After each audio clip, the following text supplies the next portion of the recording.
Yeah, we're live.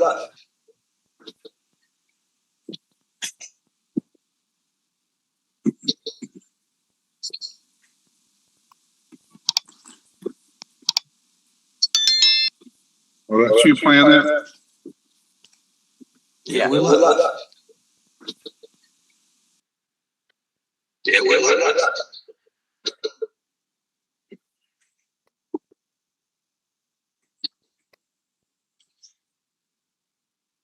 Remind me to tell you guys after I got a notice today from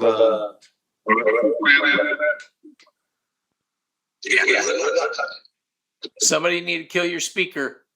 You've got an echo. no, mine's off. Silent.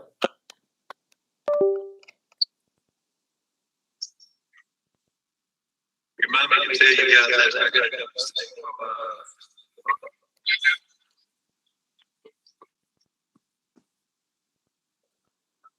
Somebody need to kill your speaker. Got an echo. I'm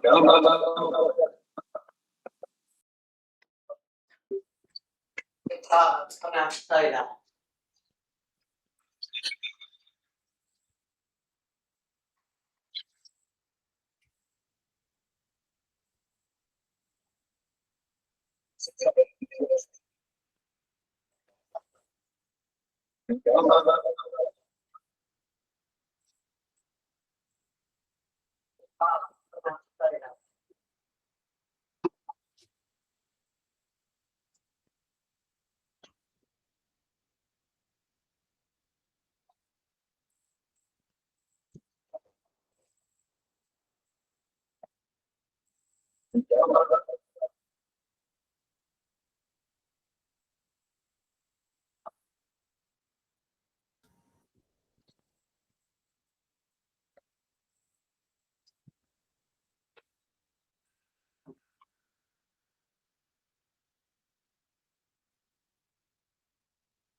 C8 Z51 2018 C7 Corvette. from red C7 Corvette 2019 Grand Sport C6 Z06. Very responsive. I noticed instant difference. The throttle is instantaneous. Responsiveness is immediate. Literally feels like more power right off the line, like anytime you want it. It's crazy. It got rid of any lag issues. It doesn't have any stumble like the original factory. I'd have to say is literally the best bang for the buck mod somebody can add, but it's the best one on the market. So, and I had a K-Tech 86 throttle body on there, and I thought it did well until I got this one installed. Best money I think I've ever spent on Quality. So let me ask you this. If I said to somebody that this will make a night and day difference in your vehicle, would that be Absolutely. That was absolutely. I'm serious. It makes it into the muscle car that you always wanted. Right. It's amazing. So Had nothing but great results. Unbelievable. I've been telling everybody about it. Downshifts feel faster as well. It was clean right through the lines, and just a lot more fun to drive.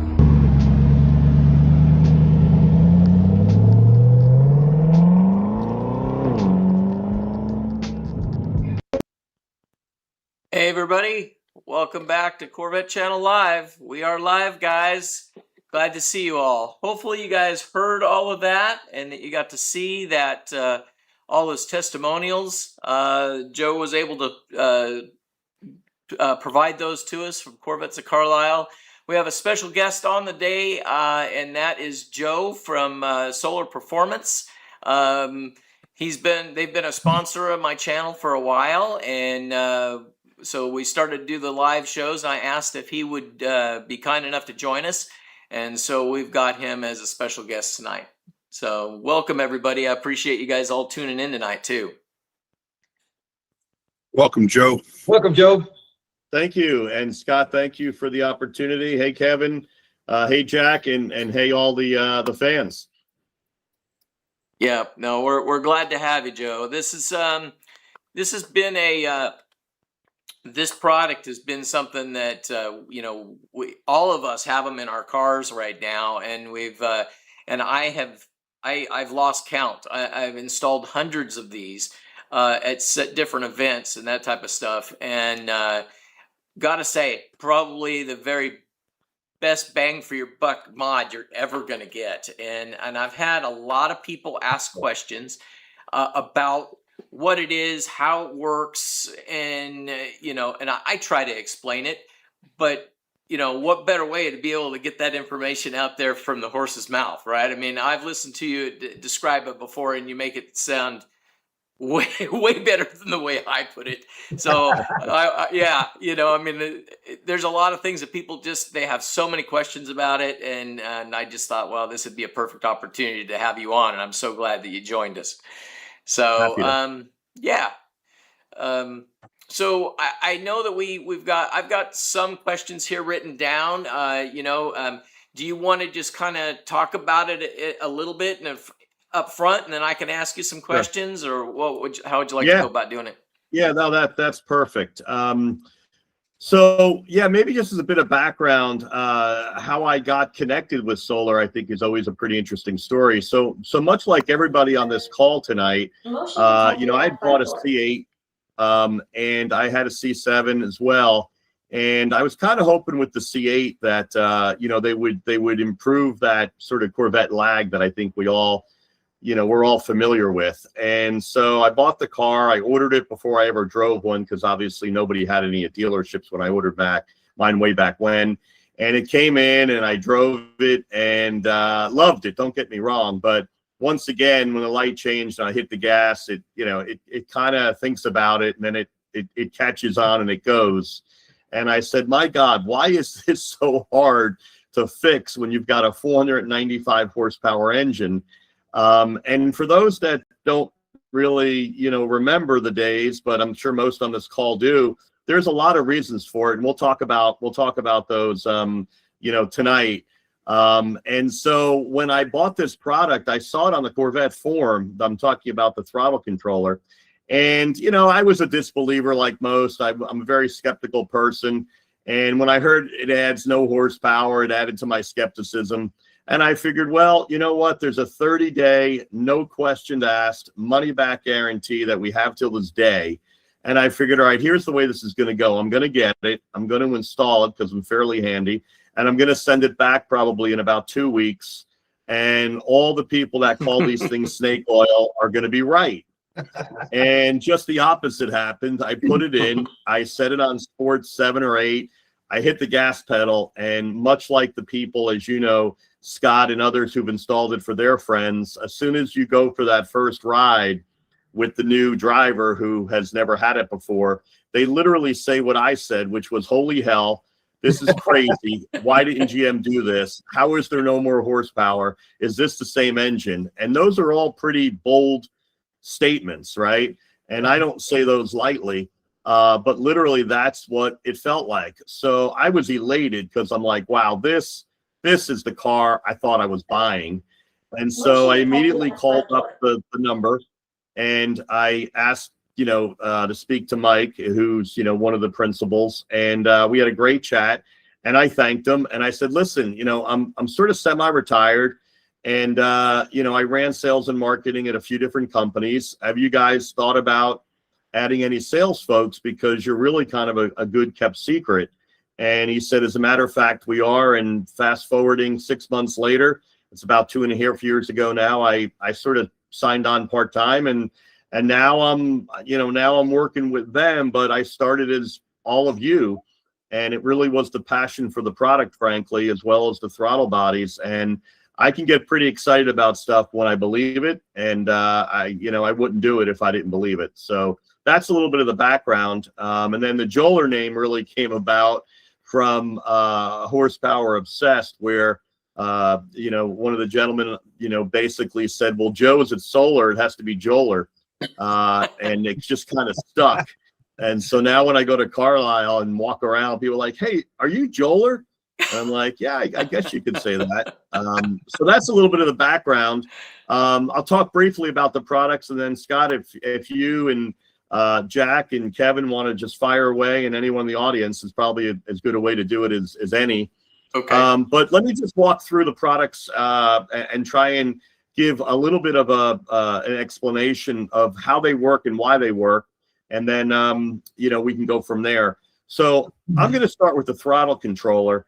And I guess the best way to describe it is it really allows the owner to choose what throttle mapping they prefer, as opposed to the one that the drive team selected for us. Meaning when you go into sport mode, they literally have developed a mapping from the gas pedal to the throttle body. And as I was touching on a moment ago, we're all probably familiar in the days with carburetors where it was drive-by cable. And so, literally, the cable connected to the gas pedal through the firewall to the carburetor. And when you hit the gas pedal, it pulled on the cable that basically caused the blade to open and close in your carburetor. Well, that was replaced, and now we have what's called the throttle body, which effectively is electronic, right? And it has a pressure sensor, and it has a sensor in it. The gas pedal today in modern cars has a pressure sensor that when you press down, it measures the pressure of how much you are pressing on that gas pedal. And somebody at GM and Corvette and Ford and, Dodge and Ram and all the different vehicles we drive today has to decide what that relationship is. And it's nothing but software programmed at a rate that they've decided to do. So in most cases, the rate is certainly not 1-to-1 like in the old days. And oftentimes we have what feels like a very dumbed down or numb gas pedal until you probably have a travel of maybe, an eighth, a quarter, where you can actually hit the pedal and almost have nothing happen. You don't even feel the car jolt at all. And then once you get through that, things start to hook up, but you still don't have that instantaneous explosion that most of us actually enjoy. And so that's been done for really 3 reasons. And I'll tell you a quick story that highlights it well. When I was at Carlisle this summer, I had the opportunity, being 2 booths away from the Chevy big tent, and Josh Holder was there. And I was surprised. It was one afternoon. I forget whether it was Friday or Saturday. And he was in there and nobody was really talking to him. So I figured I'm going to go up and talk to Josh Holder, which is pretty cool, right? You don't miss that opportunity. And so I introduced myself and I told him who I was with. And he was very complimentary and kind of surprised me a bit. He said, yeah, you know, I know of you guys. I've heard good things. And I said, wow, that's pretty cool. We're 2 down from you. Stop over. And we started chatting.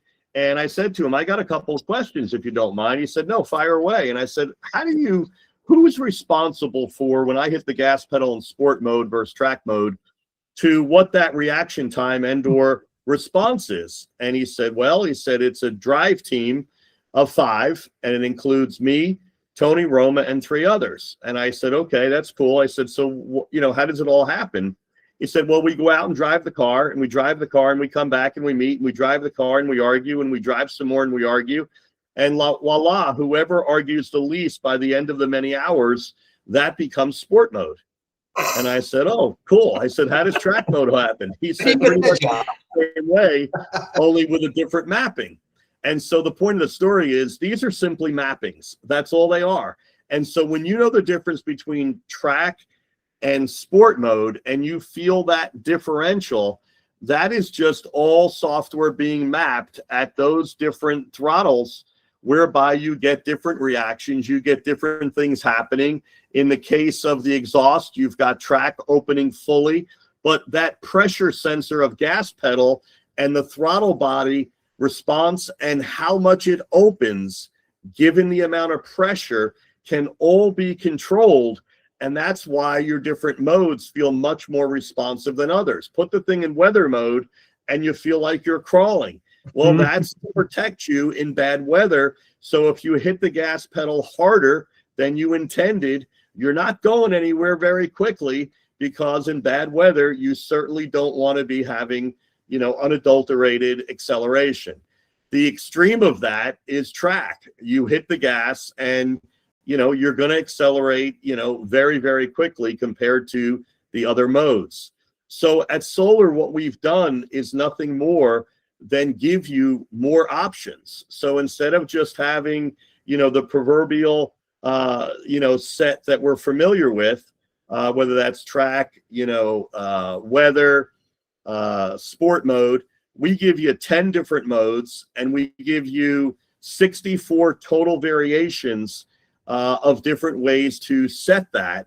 And lo and behold, what that does for you is it lets you become that drive team and land on a setting or settings that you actually, if you were in that room, might pick. And so if you got to vote, you might say, no, that's sport mode where I have one setting. I would like to be more in what you have as sport 6, as an example.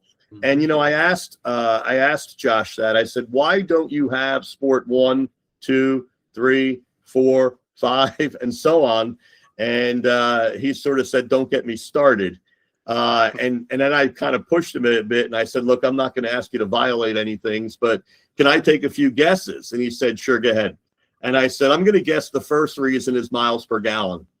And he smiled. And we all know that if you hit the accelerator and you open that blade, say 8 degrees instead of 3 degrees, it's gonna react quicker, but it's also gonna have, you know, more gas getting in there. And, you know, you're gonna have a tougher time making miles per gallon across your fleet that all of them are very cognizant of at GM, Ford, and every other major manufacturer. I then went on to ask him, the second one was, I'm going to guess that with the Corvette now being in, you know, I think it's 9 or 10 different countries for sale, you've got to kind of meet the restrictions of the lowest common denominator of country, you know, regulations. And he kind of smiled.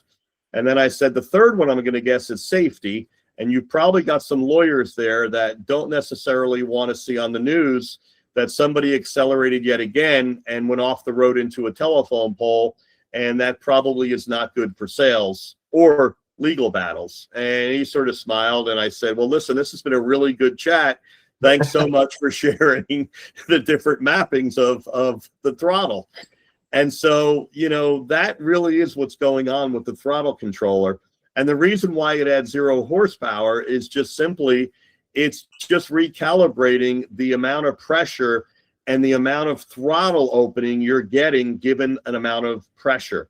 And so these cars, whether it's the C6, 7, or 8, And I pick on those three or mention those three because those are the ones we have solutions for in terms of the throttle controller. We don't have them for the earlier gens just simply because the electronics of those cars did not really allow for the type of mappings that we're talking about. And so we wish they did, but unfortunately, it sort of came around with the advent of the C6. And so that's why we're able to offer these different products that do exactly what I'm describing. But the cars don't have horsepower problems. They have mapping constraints is probably the way I'll use the kind word. And simply by changing those constraints, which is what we're allowing you to do through the modes and settings, the way I like to say it is you're taking this giant bear hug off of this engine or engines, and whoa, do you have the horsepower brought all the way forward. And instead of having it at half throttle to wide open throttle, you start to drive in the zones that most of us spend the most amount of our time, which is off idle, to call it half to 3/4 of throttle. And that's where all the horsepower is sort of hiding. And I think we all know that intuitively, because when you're going on an up ramp and you're doing, say, 50 or 55 and you really get into it, you realize this car does have all that horsepower, but you don't really appreciate it or get exposed to it. I would say off idle to say half to, maybe 5/8 to 3/4 of throttle. So I'll take a pause there, but that's kind of what's going on with the throttle controller. Yeah. Kevin, do you have a question? Yeah, I was just going to say I put mine in the car behind me about 9-10 months ago. And as I was telling Joe before we got online, I set mine to Sport 8 because that was hearing everybody was talking about Sport 7 is where you need to be. Don't do Sport 8. Don't do Sport 6. Sport 7 is the area to be in. So I put mine at 8 because I figured I'd live just a little bit above the edge. And I like the way the car drives, responds, and reacts to what I set it at. And to be honest with you, I've never adjusted it to anything else, not ludicrous, not drag race, not anything, because at Sport 8, the car drives and responds the way I would expect it to from the dealership. So I've yet to open up all those different responses, and those will be down the road, obviously, but Sport 8 is for me, and I love it. Yeah. And, then I would also say that I did turn it off and put it back to OEM, and I thought I was driving Jack's car. Oh, ouch. Yeah. Jack, any rebuttal on that, Jack? Yes. Matter of fact, I happened to drive Kevin's car earlier this week. It is, I think his was broke because it doesn't do anything. I got passed by a kite coming home. Well, Jack, that's because you're on Ludicrous. Yeah, Sport 8 for me is the sweet spot. And at the risk of repeating myself, I've never tried any other mode, but Sport 8's where it's at for me. Yeah. I would say that at Carlisle and everywhere else I've talked to people, and I think inside our company, the talk is that I would say, this is just a back of the envelope stat, but probably 80% or more end up between Sport 5 and 8, I would say. People, I did meet one gentleman at Carlisle, which I was really impressed with. He was 90 years old, literally, came up to me, shook my hand, and we were talking, and I said, "So what number are you on?"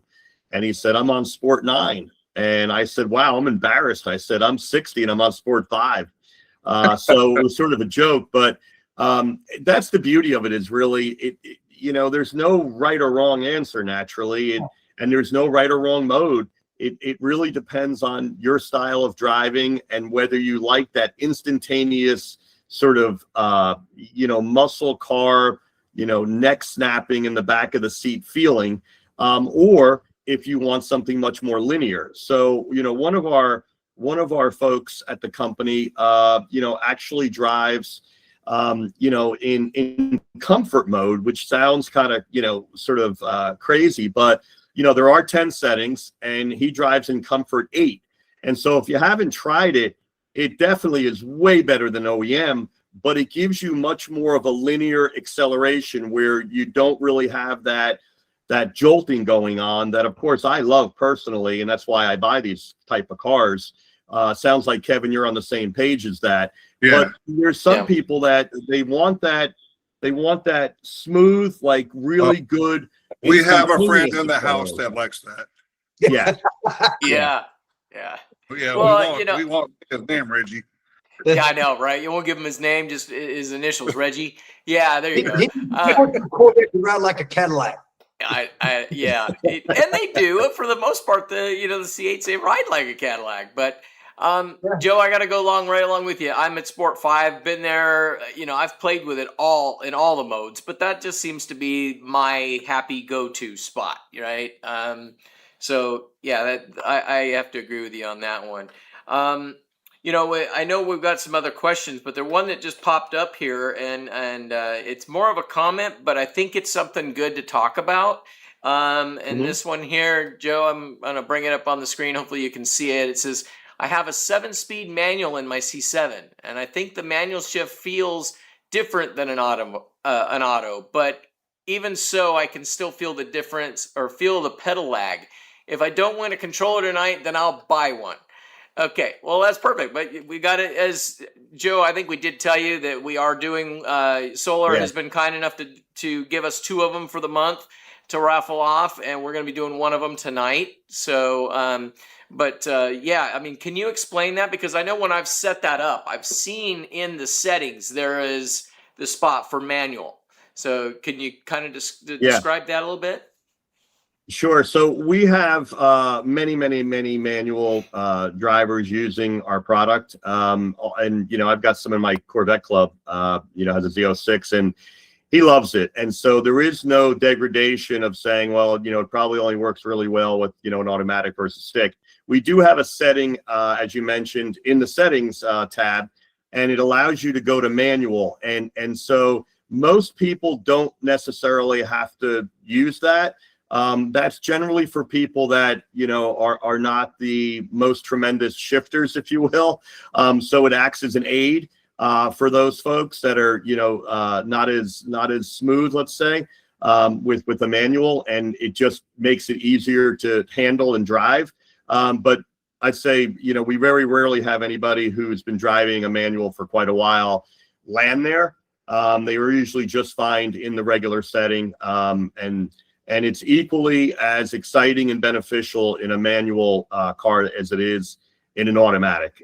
So it's not like you're suffering, or it's like not as dramatic.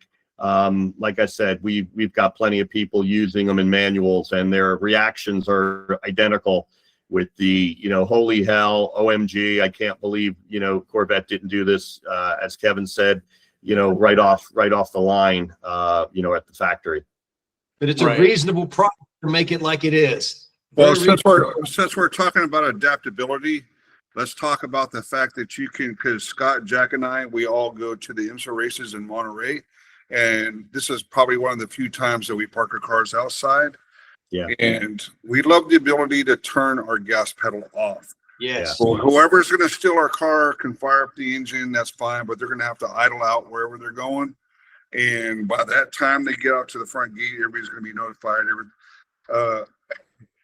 My Chevrolet OnStar can shut the car down, and our OnStar can't shut the car down unless it's driving at a reasonable speed. So if you can turn your gas pedal off, no one's driving unreasonable speeds, and the chances of you getting your car back are a lot better. Yeah. So that's a great point, Kevin. Thank you for that. So I was, we have a lock feature is what Kevin's referring to for those that may not know. And that was a feature that was added later. So the key benefit of the product was all about, the acceleration, removing the lag, giving the owner of their Corvette, the ability to really play drive team, as we talked about, right? And you get to really customize it to your liking. But we were able to figure out a way to programmatically and electronically sever the connection between that sensor in the gas pedal and the sensor that it communicates in the throttle body. And so by engaging that, and turning it on by literally just touching your cell phone, having the button turn green to let you know that it's now enacted, you will hit that gas pedal to the floor and it does absolutely nothing. You won't hear the engine rev. It's dead. And if you put it in reverse, You will idle, as Kevin said, but if you hit that gas pedal, there's nothing happening. If you then put it back in drive and you hit the gas, there's nothing happening. We can't control idle, as you all, I'm sure, know, because you don't really need the gas pedal to idle, right? So absent that, but like I tell people, you know, the enemy of thieves is time. And, you know, most thieves, if they steal your RFID code or your key fob and they figure out easily how to get in your car and start it, they put it in drive or reverse and they hit the gas expecting to leave, and that doesn't happen. They're probably not going to sit there and think about how to diagnose Kevin or Scott or you know, Jack's car in that moment, and they're probably going to say, all right, something's messed up here. I'm just going to go on to one that's a hell of a lot easier to steal than this one. And you know, it's been a godsend. We had people come up to us. In fact, I'll tell you a quick story. I have a guy in my Corvette club, Big Jim. In fact, this is his cleanup business and his mug that I use. And he basically said to me, Joe, I just want the lock feature. He's got a 24 Z06. I just want the lock feature. So I installed it for him and I was done. And I showed him how to use the lock feature. He's hitting the gas pedal. Nothing's happening. And I said, come on, humor me. Let's go for a ride. He goes, for what? I said, come on, we're going to go for a ride. So I was in the passenger seat. He was in the driver's seat. We had it on Bluetooth on the phone. I put it in OEM. We got it onto the highway, and I said, all right, you ready? And I put him on Sport 6. He hit the gas, and, you know, he was like a kid in a candy shop. And all those things we talked about started coming out, some vulgarities, other things, right? So we pull back in the driveway. We shut the car off. We get out, and I said, so what do you think? And there was a long pause, and I don't think we're on an R-rated show right now. And he goes, Joe, put it on. Fuck the lock. Fuck the lock. This is great. This is great. And that's pretty much the reaction you get from people after they drive with it. And he wasn't really into the lock from that day forward, although he does tell me he uses it when he travels overseas, even though his vet's in the garage, he likes to lock it. Well, I have another little tidbit. If you put your car in ludicrous with the solar controller, do not put your car in reverse and tap the gas, because you will be going pretty fast. Yeah, Exactly. Joe, we had another thing pop up. It says, do we need a kill switch next? That's from V8 Behind. So I don't know. My thought is the gas pedal lock. That's is enough. the switch. I mean, where are you gonna go if you can't step the gas? Well, you know, the thing is, I tell people when I put them in, they might be able to steal your car, or they might be able to break in and get the car started. They're going to put this thing, if the gas pedal's busted, they might be ornery and go, oh, I'm going to leave it in gear and let it walk away and run into a wall, maybe, you know, or back into a car behind it or whatever. But it'll be a bumper cover repair and not a stolen vehicle. So, you know, you can't beat everything, but that pretty much does. At least you'll still have your car. You might have a scratch on it, but you know, you can always get that fixed. You can't sometimes get your car back. Let me see here. I got Dan, he has won a few of our giveaways in the last couple months. He's like, I'm wanting to install a throttle body intake. Any recommendations on what size for a 23 C8 Stingray? Well, Joe, obviously it's got to be a solar performance controller, right? But just is there? Yeah. So, but what do you recommend? You guys only have one, right? For that? For that, yeah. I think he was asking throttle body. Yeah. Right. Yes, throttle body. Size. Yeah. So the 91 will be just fine if the car is basically, you know, all stock. You know, the ECM and, you know, they'll allow a certain amount of additional airflow into that engine. And so that'll do just fine. If people are doing a lot of other mods, you know, whether you're doing your exhaust, a CAI, obviously these cars generally haven't been able to be tuned to date, although there's rumors now that someone cracked the code on HP tuners for the Z06 is what I'm hearing. More, I guess we'll hear about that. But by and large, they're not really very tunable. So the 91 millimeters adds about 20 to 25% more airflow. More airflow in a giant pump, which is an engine, right? A combustion engine is going to add, you know, probably about 11 horsepower on a base Stingray, up to about 20 is what we're told by people who have dynoed it on a Z06. But I would emphasize it's not necessarily the horsepower, because obviously 11 horsepower on a 495 is a very small percentage. What really the porting and the whole purpose of going to a bigger, you know, throttle body is the fact that it's really sort of tuned, if you will, and carved and shaped in such a way that it adds acceleration and power off every spot off idle. So it's not just wide open throttle. At every throttle point off idle, you will feel more instantaneous acceleration, that bogging or lag that we talk about that the throttle controller addresses. A throttle body also addresses that. And there are really two ends to the same problem. One is an electronic change, right? And that would be your throttle controller, because we talked about playing with mappings and software. And that's what it really does. And so that's your electronic change. Your physical change, right, is literally a part, and that's the throttle body. And the throttle body is going to be more air. The amount of air coming in is greater. The shape and dynamics of that porting is such that you reduce the amount of restriction. You remove the amount of turbulence that a stock throttle body has, and that's really what you're achieving. And this is probably a good time for me to touch on the throttle body. I like to call it sort of the dirty little secret. And you and I were talking about this, Scott, the other night. And so, GM does what most large manufacturers do, and they're smart. It's called economy of scale. And so most people don't know, and I certainly didn't know this years ago until I started getting familiar with solar and learning a lot about the business. But if I told you that the same GM part number has been around, and I'm talking about the throttle body now, right? That the one on our C8 pictured behind you guys, right? That's the same part number and the same throttle body that was on the C7. And it was the same throttle body that was on the Camaro 6, the Camaro 6ZL1, the Cadillac CTS-V from 2016 to 19. It's the same one on the CT5 V Blackwing 2022 and up. It's the same throttle body on the Silverado, the Suburban 6.0 6.2 liter 2014 to 21, the L86, the L87, the L96. It's also the same throttle body on the Sierra Yukon 6 liter, 6.2 liter, the Escalade from 14 to 21, the L86. So the point of the story is, these Corvettes can handle a larger throttle body and they can handle more air. So the $1 million question I get all the time is, well, GM spends $3 billion on R&D. You're a company in the US of A. We're a US-based company, we're proud to say, in Alabama. How are you smarter than GM? And the answer is we're not. We're not at all smarter.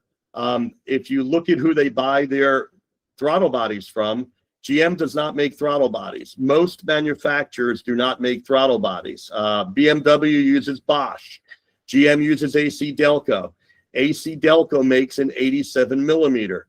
They also make other sizes, but the 87 millimeter is the one that fits every vehicle I just mentioned. So guess what? They will buy 15 million. I'm making that number up, but you get the idea. Think of the vehicles I just mentioned, a lot of them being trucks.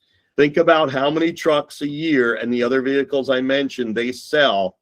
And it's a lot easier to order 15 million 87 millimeters and beat up Delco probably down to $28 a throttle body. I don't know that for sure. I'm just making up that number. But that's a lot better than saying, oh, and by the way, for the Corvette, we're going to need about 35,000 91 millimeters. What's the price on that? And Right. Delco's Jack going to that price smile up. and say, oh, those are $380 each, right? Right. So it's very clever, it's very smart, and it answers the question when Roy stood up on that stage, as we all remember, in 2020, and he said the starting price is $59 $995, and everybody's in the jaw dropped in the world, including mine.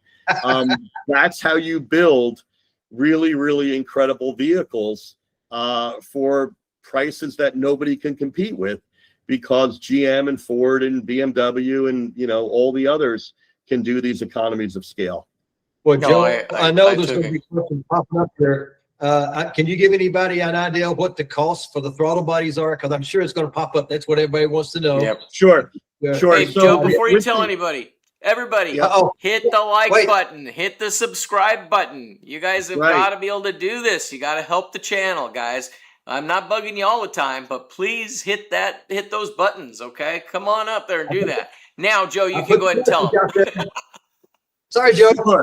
Sure. So our throttle bodies can range anywhere from, you know, 300 all the way up to 860, and 860 is being the pair that come for the Z06. So on that vehicle, there's not just one, but there's two. And the reason why even on the C8 the prices can vary is you have the option of either buying a brand new one, which is the OEM part that we are, you know, porting in the good old US of A, as I mentioned, using CNC machining that's, you know, here in the States. We're not importing anything from China, you know, in that sense. Or you can send yours in, and we will actually remanufacture and rebuild, you know, and port out yours, if you will. Or we do have people who have sent theirs in, and then basically, you know, they wanted a different program or different throttle body, and so we will use that one, and then we'll you know, people can purchase that one that's effectively new off a new car that's been tested and ported, and so you have your choice of how you want to go, and obviously the price points will vary slightly, but a brand new one, just to throw a number at you, is, you know, somewhere around the $460 range, and that would be a brand new C8 ported throttle body, 91 millimeter effective, and that's going to get you, as I mentioned, about, you know, 20 to 25% more airflow or CFM, and get you approximately 11 to 12 more horsepower on a dyno. But again, don't focus on the horsepower, focus on the change, because as we've talked about, that controller adds 0. And you will swear, and this isn't me saying it, these are people that came back to me at Carlisle when we had the conversation, and just people I put them in for. And I'm sure, you know, Scott and others, you'll hear this too. I've had people tell me I literally feel like I picked up anywhere from 50, 60, 75 horsepower. Yep. And it does make sense, because when you think about, as we talked about, the 495 being sort of, you know, hidden, if you will, or bear hugged, and you're now unleashing that very, very early on, it will give you more usable horsepower. And so it does logically make sense that you feel like you're getting a lot more horsepower, because in effect, you're getting it quicker and you're getting it in that driving zone that you drive most of your time in. And so it does become logical when you think about it from that perspective. Right. Joe, one other question. I know that there's been a couple comments. I've been able to keep up with all of them, but there was a question about a cold air intake. Is that a requirement if you're going to do the throttle body? Is that something that needs to happen, or is that no? No, the beauty of every controller we have, and I'll come back to the throttle body in 1 second, is you don't need a tune. You don't need to do anything to put your throttle controller in and have it make, you know, a world of day and night difference instantaneously. In terms of the throttle bodies, all of ours are plug and play. I would say once you get up to like the 103 size, those are for people that are doing a whole lot of different things, and not just CAI, but, you know, they may be doing custom tunes, or they certainly have exhausts, and they may also have you know, either twin turbos or some sort of supercharged, you know, situation going on. But if you're staying in the 91, 95 sort of range, will you benefit by adding a CAI? Sure, but it is not required. And I will tell you that from people who have put the Venturis in, the feedback to me has been the first mod in this one gentleman's case from Canada. He put an Venturi in and he liked it, and he felt like it sounded much different. He liked the tone it added. He said it did feel a bit more responsive. But frankly, when he, these are his words, when he put in the throttle body in his Z06, which was 2 of them, obviously they come as a pair, and he put the throttle controller and he said, game changer. That was the game changer. He said that was by and large, dollar for dollar. Cause at that point you're talking about $1,100, right? For those 2 parts from us, a pair of throttle bodies and the controller is going to run you about $1,100 compared to what he said he spent, just for the Venturi installed. I think he was around $5,000. And he said, if I had to do it all over again, I'm not sure that I got the biggest bang for the buck, with the CAI. I would say by having the CAI, certainly you're allowing more airflow in clearly, right? And if you have a throttle body that will now accommodate more air, then you're going to get the best of both worlds. But what I would tell people is, if you're just going to put a CAI in, and you're not going to change the throttle body, you will get a different tone in the car. You will feel a little bit of improvement, but you're really not going to feel a tremendous change. And the reason is just logical. Think about a straw and think about blowing into a straw. You can add as much air as you want into that straw. The restriction is the diameter of that straw. And so you can put, a CII the size of California on, and if you're going through an 87 millimeter throttle body, guess what? That car, the airflow into that car is not really changing, right? Can I point something out and interrupt you real quick? Please do. So in my mind, let's start off with the Oh God, that's the first thing. Uh-oh. In my mind, let's start You have to off have with the one solar first. controller. You be quiet. Let me know when I have the floor. Shiny penny. All right, so in my mind, the solar controller is in the $200-300 range, and a person like Jack put his own solar controller in by himself with a 10 millimeter socket in a little bit of time. So with that being said, in my mind, let's start off with the solar controller, because that's probably going to give you everything that you think the cold air intake is going to give you, but you could do it for a lot less, and you can do it on your own. If the solar controller on its own doesn't float your boat, move up to the solar controller with the throttle bodies. If you're mechanically inclined, do it yourself. If not, take it to your dealer. If that doesn't float your boat, do your air intake. So I would say start low and go high. That's Kevin. That is what I same advice. Ken, I'm sorry, Scott. You forgot was that? Joey, he forgot that, I do these installs, right? Take it to Well, your dealer. Thanks, Kevin. I'm pointing out to the general watchers that are watching right No, now. I know. I'm That just I saying. put mine in, Jack put his in. You offer a service to have them put in if you don't have a 10 millimeter socket, which most people don't. So Scott offers that service. Well, they lose that one. That's fine. Jack has the know-how. I have the want, but let's talk about Joe. What do you think? Yeah, no, you said it perfectly. In fact, that's what I go on to tell people. And I say, look, I'm not telling you that batting order because 2 of the first 3 involve solar. It just is logical. And again, the first thing you want to do is bring the horsepower forward that you already have paid for and that you want to enjoy. Yeah. And you want to set it the way you want to set it because it is your car, right? And there is no right or wrong answer. You want to protect your car. You've got a lock feature. For $229 before any discount that you may be getting off the channel, from Scott, it's a no-brainer. Now, the other thing that you can do is we have a deal with, the insurance of MCM Insurance, Adam Boca. So for those of you that have your car insured through National Corvette Museum Insurance, they do recognize in states that do allow discounts. Believe it or not, I was shocked to learn from Adam that some states do not allow certain types of discounts on auto insurance. For instance, our product classifies as a passive alarm.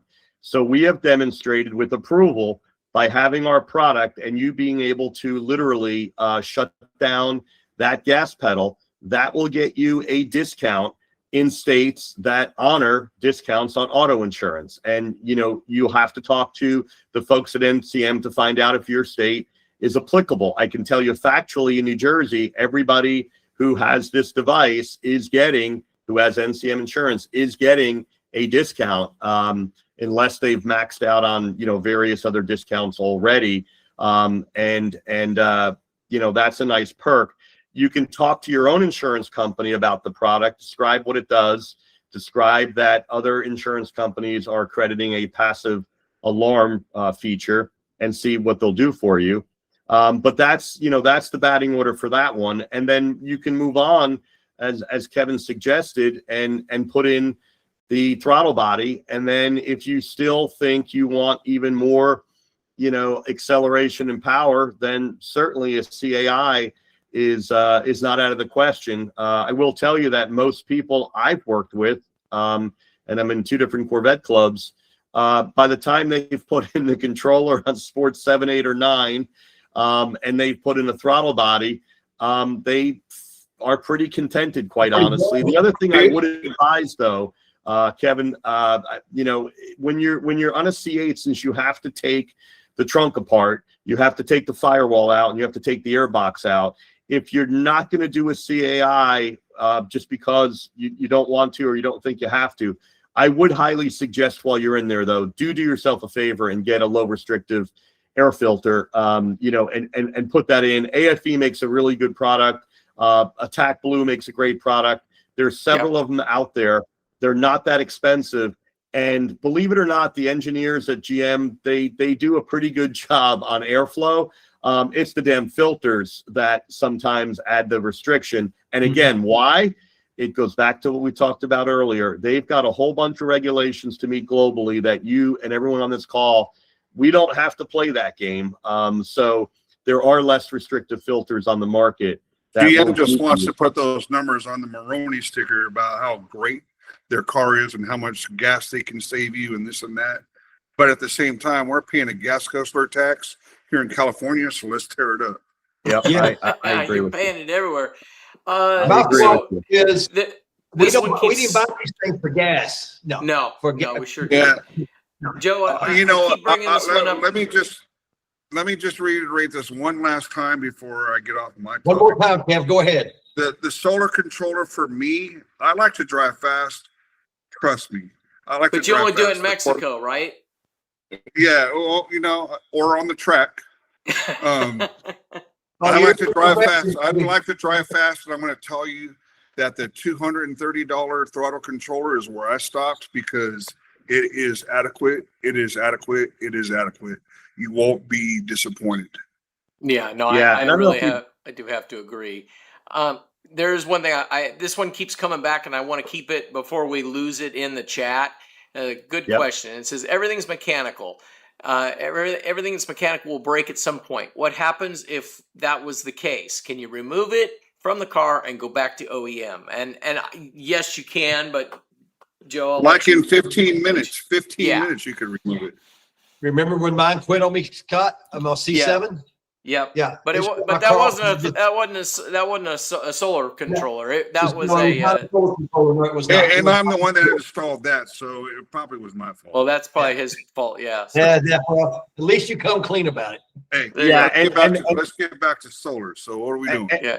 And the nice thing about the controller is it's electronic, so there's no moving parts. I was joking with somebody the other day, and they said, "Well, how long is it going to last?" And I said, "Well, believe it or not, I'm 60, and I still have my HP calculator, financial calculator from college when I was 21, and it still works. It still works. The one with all the buttons.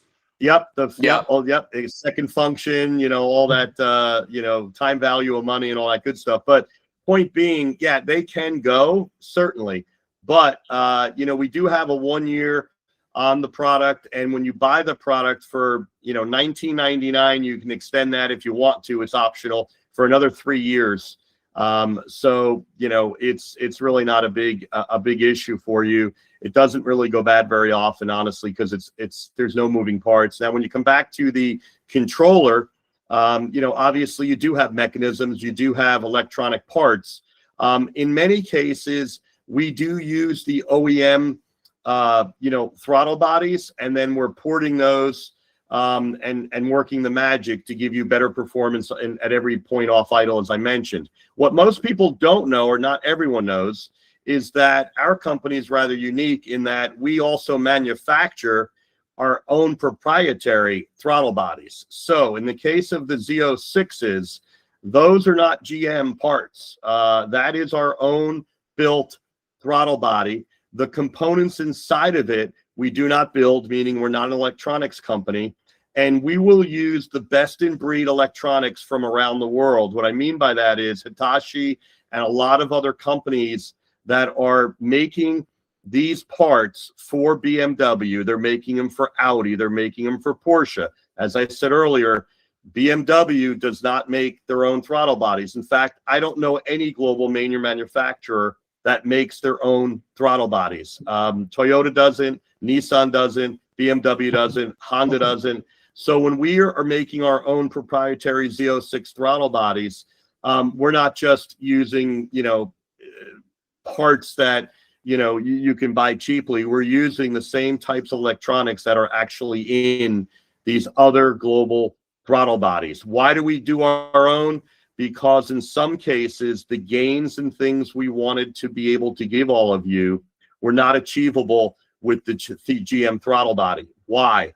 Well, as I mentioned to you, some of these ones have all the fitments I talked about, and they're not new. The C7 is how old now, right? It's been around since 14. We're in 2026, right? That is the same part number that is sitting in the cars behind you. It's also the same throttle body, two of them, that's sitting in the Z06. We want to get into the year 2023 when they came out with, was it 20, what was the Z06? 20, was it 23? Yeah, 23, right? And so we decided we can just stay pat and just stay the same, or we can build our own and go past the standards of an 87 millimeter and give people a lot more enjoyment in something like a Z06 and also in a C8. So Joe, let me ask you a question. So if I heard that right, you make your own proprietary for Z06, but not for the Stingray or the E-Ray, I'm assuming the 6.2 engine. What was the reason for that? And do you have the option to get one that's been built from your proprietary stuff? There was a point historically where we were using the OEMs for the Z06. We have now gone completely away from that. And so we do use the OEMs for the C8. And as you mentioned, obviously the E-Ray being it has the same engine. But we are not any longer doing that for the Z06 just because we've moved on and we can give better results. And we give the same warranty on our products as any OEM that you would purchase from a GM dealer. So if you go in and for some reason you had a problem with your throttle body and it's out of warranty, you're going to have to buy it, right? And so they're going to give you a 1 year, parts warranty on that throttle body off the shelf at the parts dealer. And we're going to give you the same thing, but we're going to give you the option for $29.99 to upgrade that to a 3-year parts warranty should you want to. You don't have to, but that's what we're doing. Furthermore, we can design any throttle body that anybody would possibly want to build. Obviously it has to make financial sense, and we would have to design it and build it, but it just highlights the difference between us and some of the others that are out there that talk about, their ported throttle bodies. And sometimes they'll throw darts and say, well, Solar's not using the OEM body. Why is that? And it's not because we can't. We use it in a lot of the throttle bodies we do sell. But as I said earlier, it's not because we're trying to cheapen out. It's the opposite. We're trying to actually build something better. And why stop at only what you have off the shelf? And the others, since they don't do what we do, they'll try and use that as a selling advantage and say, oh, well, when you get the Z06, they're not using the OEM part. No, we used to, and now we've got a better one. So why would we stay pat? Yeah. So, okay, let me ask you. So I get it on the Z06 side of it, but did you not see, was there not a a good reason that you produce your own for the LT2 instead? You're just utilizing the OEM. I mean, is there not enough performance gain? Is there not enough?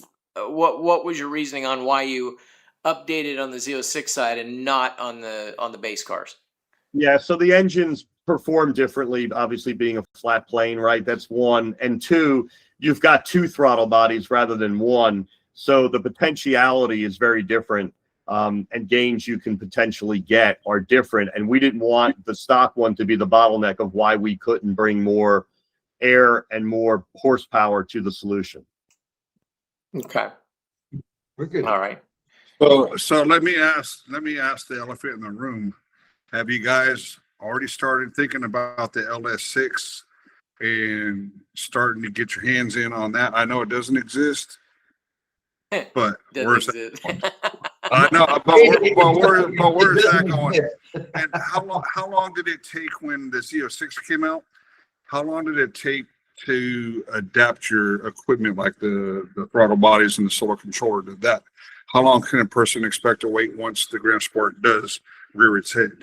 So I'll talk about the controller first. The beauty of it is that the same controller, the SEO 525, for those of you scoring at home, that one is universal across all C7s and all C8s. Yep, there it is. I can't swear to it with the ZR1X yet because we haven't seen one live yet, but it is compatible with the ZR1. And mainly the reason for it is the manufacturer is, again, back to economy of scale. GM is using the same gas pedal configuration, if you will, to the throttle body configuration in terms of that sensor, pressure, all that. And so our throttle controller is working off of that. So basically it's their go-to. Yeah, so GM is smart. When they changed everything, they leave certain things behind because there's no necessary gain to having a pressure sensor and a gas pedal any different than the C8 or C7 one. So Sure. I had a friend of mine, I put in a C7 throttle controller, the same one, the SEO 525. And literally a week later, he calls me up. He goes, "Boy, you're going to be mad at me." I said, "Why? What happened?" He said, "I just went out and traded for a C8. And I said, "That's great news. Congratulations. What's the problem?" He said, "Well, you just put the C7 one in, and I'm going to ask you to come and take it out, and then I'm going to buy the C8 one." And I said, "Well, you're half right. I'm going to take it out and put it in your C8 for you, and it's going to work fine." And he said, "Really?" And I said, "Yeah." So that's good news. The C6 is unique. We do have a different part number, and there is a different, configuration pedal to throttle body. So it does require a different part number. But the C7 and C8 are compatible across every single variant of the C7 and every single variant of the C8. Now, when it gets into the throttle body, to answer your question, Kevin, on that side of the fence, as soon as a car is available in the public and we can get our hands on one, we're developing, literally call it day 2, day 3. We do have a lot of people that have these vehicles or buy these vehicles straight away. They're one of the first to get deliveries, and of course they love being part of it because they're going to have literally the first production one that anyone's going to have. So we never have trouble with that. In fact, I thought what you were going to ask me was, where are you with the ZR1? And my answer to you was going to be, stay tuned. And I'm not talking about in the too distant future. So we've done exactly with that one what you're asking me about, the next one.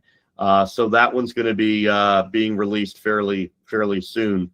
I'm sure the 1,064 horsepower needs a little bit of tuning. I'm sure it does. 1,064 is just not got to get more. But I will tell you, did Django come out? It's got to be snappity. Did Django come out and ask you about the throttle bodies for that 1,564 horse? He can't review it right now. You know what's funny, guys, and this is the God's honest truth. Even with 1,064 horsepower, if I told you factually that lag and the exact same issue exists, I know you would say, I don't want to believe you, but trust me, When you accelerate and the light changes in a ZR1, and I'm not talking about gunning, I'm just talking about the same thing we do in our C8 and the same thing you do in your Z06. It's every bit as there, and it's there for all the same reasons, because you don't get away from GM's desire for the three things we talked about there. And it sounds crazy, but you know, they want to maximize every bit of, you know, certainly the safety issue, certainly the country issue, and probably a little bit less about MPG. But I'm sure Mary Barr is yelling in the background, you know, don't forget your fleet numbers, don't forget your fleet numbers. So that's sort of, you know, in jest, but yeah, so it's there, and I was shocked, but it is there. And I guess I shouldn't be shocked, because it's the same configuration, pedal to throttle body, and it's again a mapping situation. So yep. So we have a question. Do you have to unhook the battery to install it? I can't remember if I unhooked my battery, but I'm thinking anytime you're disconnecting and reconnecting in harness connections, it's best to unhook the battery, leave the doors open, wait about 10 minutes, and then do your business and hook back up. yeah, I mean, yeah, go ahead, Jack. No, I didn't. No, I did not disconnect my battery. Yeah, so Faster than the blue one.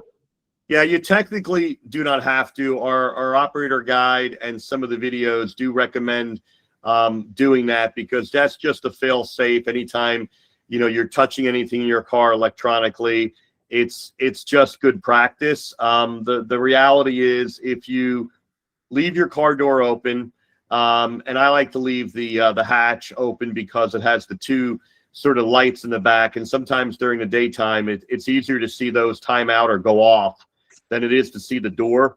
And you know, I've kind of timed it, because I've done some of these. GM says it's 10 minutes that it'll time out, or the lights will go out. I have found to be closer to 11 or 12. It does vary slightly car to car, but it's in that window. So what you do is you just simply open your door. I would suggest at the time you open your driver door, put your seat all the way back as far as you can. Put your steering wheel up as high as you can, because the install is going to involve you sort of kneeling down and taking out a little grommet about this big that sits right where the gas pedal housing is. So it would be to the left of the physical gas pedal. It's a little rubber bushing / you know, looking flush, and you almost don't see it unless you're looking for it. You can remove it with your fingernail or just a regular flat screwdriver. It pops right out. It's rubber grommet, and that's where that 10mm bolt that Kevin was mentioning is sitting right underneath it, and that's how you access easily getting the pedal out. So you can do all that while the car is still live, if you will, and has the lights on. I would just suggest before you pull the connector from the gas pedal, let it time out if you haven't literally disconnected it from the battery. You know, the last thing I'll share is, technically, we have had people do installs where they don't read directions. And frankly, we have some people that in-house know what they're doing, and they haven't let it even timed out, and they just disconnect it right away. And 9 out of 10 times you're going to be just fine. If you do start the car and you get a check engine light, it's because you disrupted it while the car had not timed out. The car's protecting itself. It realizes that something was disconnected while it was still powered, and it's going to throw a check engine light. Two ways to get rid of that are: one, go back and take the cable off the battery and wait about 20 minutes, and then connect everything back up, and your check engine light will be gone. Or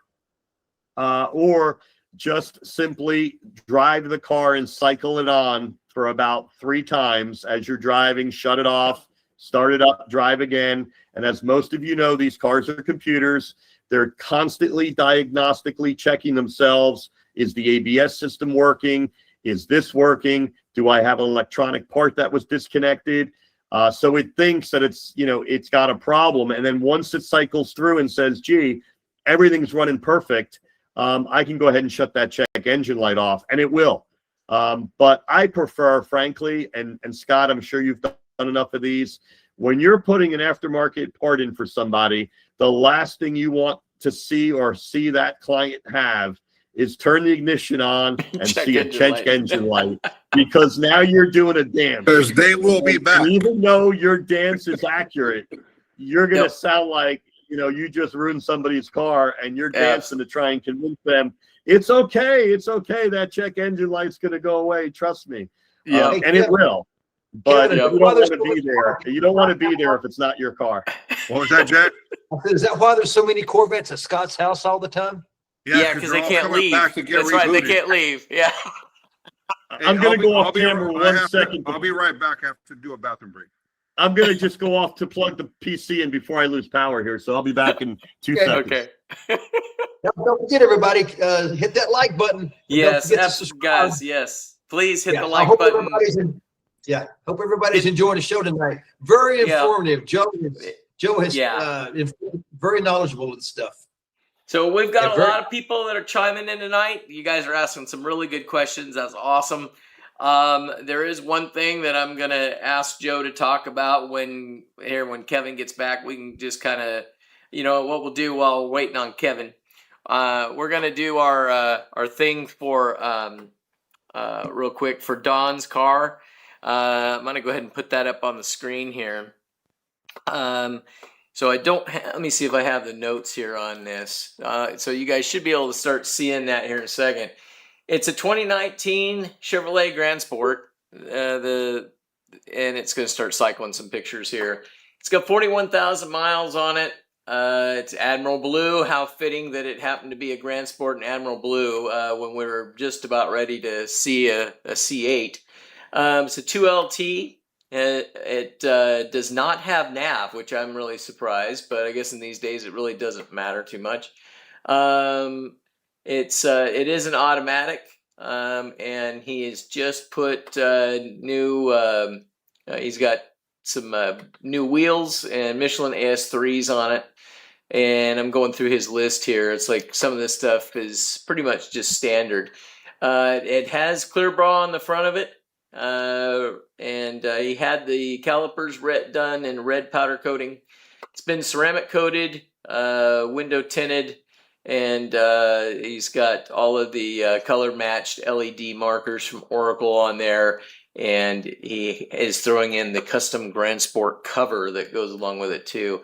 He's currently asking $52,000. So he's very motivated to sell the car. And so if you guys are, any of you guys are interested in it, please let me know. I'm not going to broadcast his information across the airwaves. But what was that? Who was that? Kevin, he's coming back. I can hear Kevin in the background. I thought maybe, okay. So anyway, guys, I'll leave that up there for a second while Kevin's gone. Let me see if I can pull up the other questions that we got going on here real quick. Nobody, not that I know of. Dan, Joe, have you driven a ZR1 yet? I have. You have? Oh, I have. Somebody asked that question. Please tell us about it. I did not drive it on the track. I drove it locally and I drove it on a highway. And that's how I was able to experience what I mentioned earlier about, you know, the lag. I do own a 25 Z06. And so I was comparing it to that, obviously. And, I'll tell you a few observations I had immediately is as soon as I took off, I was surprised at how much quieter it was than the Z06. And very noticeable. Like that's because you're blowing the exhaust through the turbos. Exactly right. And so when I was talking to Josh Holder at back that conversation I mentioned earlier, I asked him about that because I said, hey, while we got another minute, and I asked him that, and he said that was exactly the reason. Now the reason I drove the car I drove though was a coupe, and so I asked him a question. And I said, could it also have been, before he said, it was pretty much 90% the turbos, but before he gave me a percentage, I asked him if it was the turbos. And then I also asked him in the coupe, because you have that vent and you've got air, coming out, whereas in a coupe and a Z06, it's completely contained and you're getting reverb off the glass back into the cabin. And I said, is that another reason why it may sound louder because you're not losing any of that air, outside the vehicle. And it's, and he said, that's a good point. He said, I hadn't thought about that. He literally said that. He said, but it's really 90 to 95% the turbos acting as another muffler. And then the other thing I noticed, as I was saying, is when I accelerated, I felt very much the same Z06 experience. And I'm talking about light changed. I hit the gas. I didn't floor it. Hit the gas just like I would have done in my Z06. And it felt really, really, really similar. In fact, again, no BS here. My history with solar.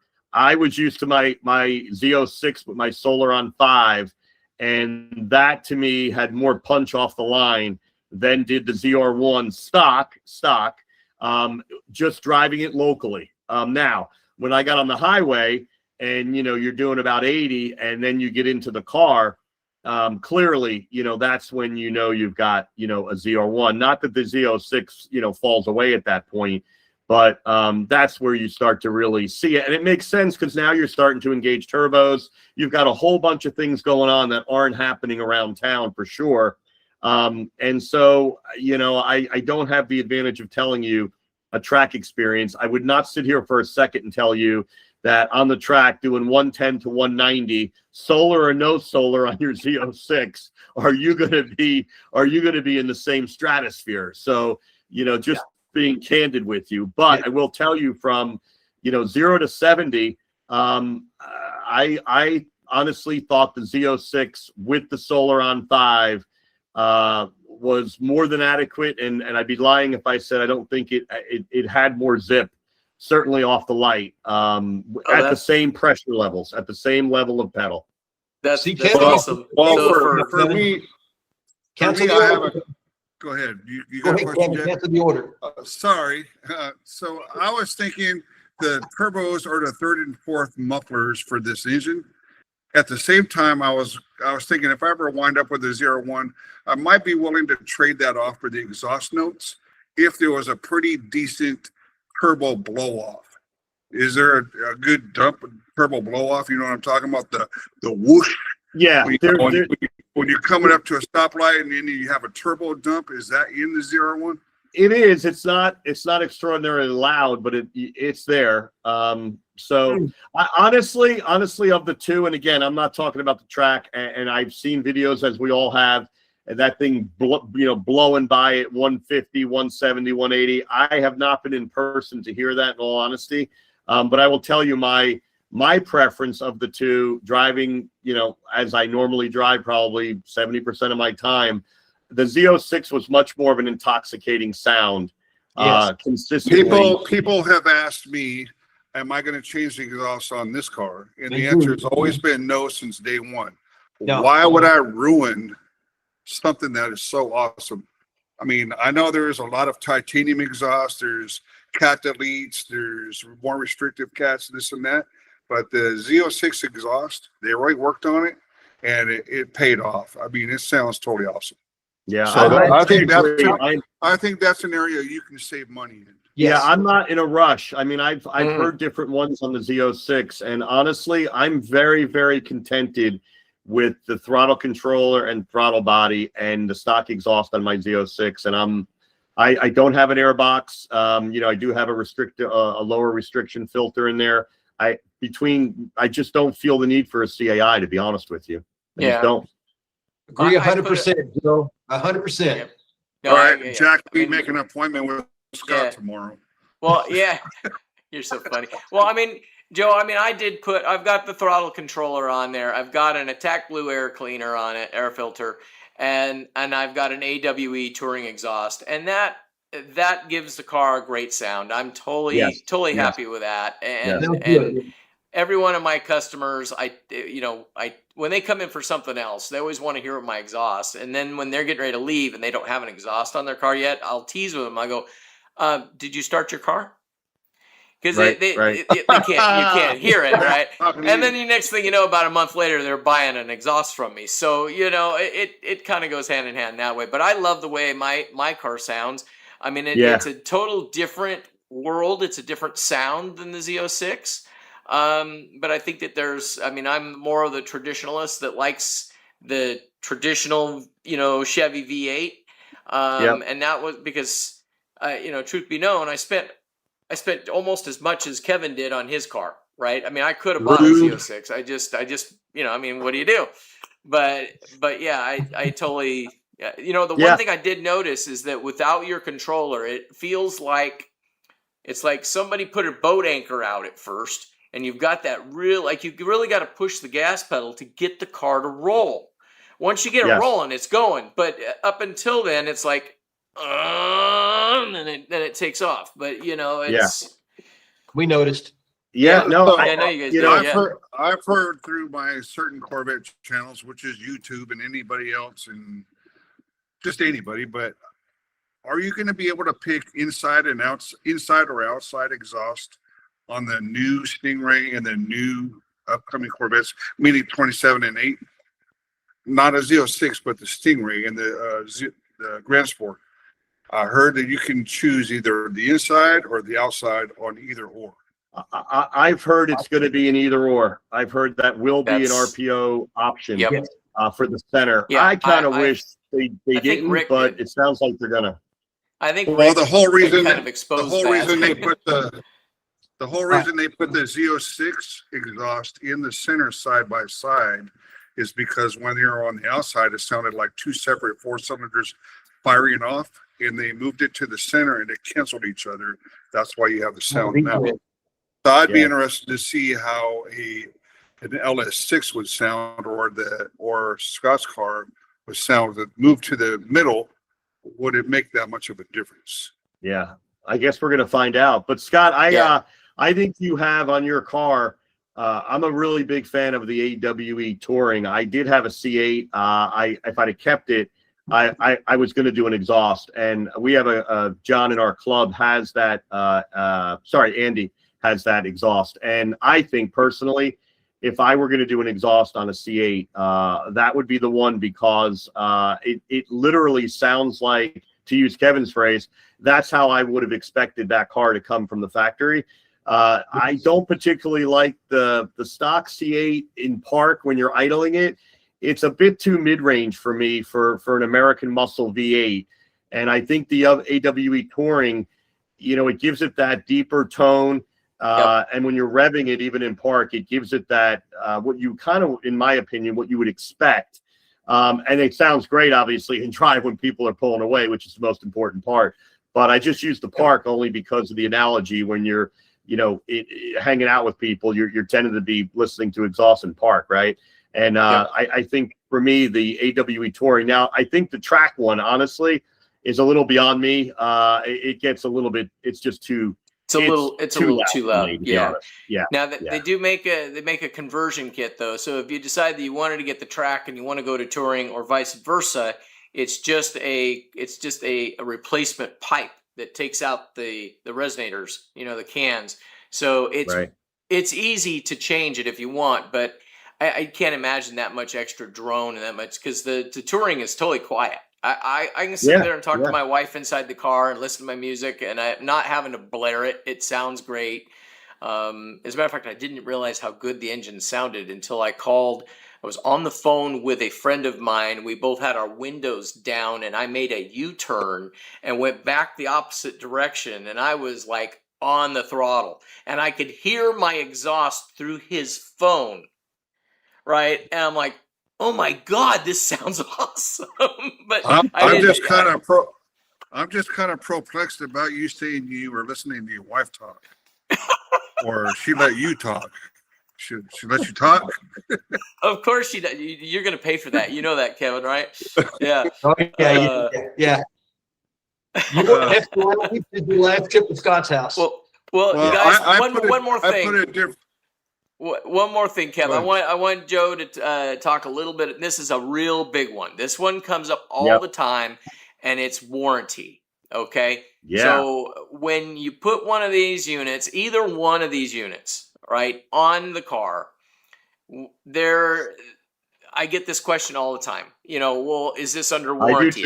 I do too. Is it going to void the warranty? Okay. Joe, I'm going to let you talk about that. When you're ready, I'll put the Warranty Act information up there so they can see it.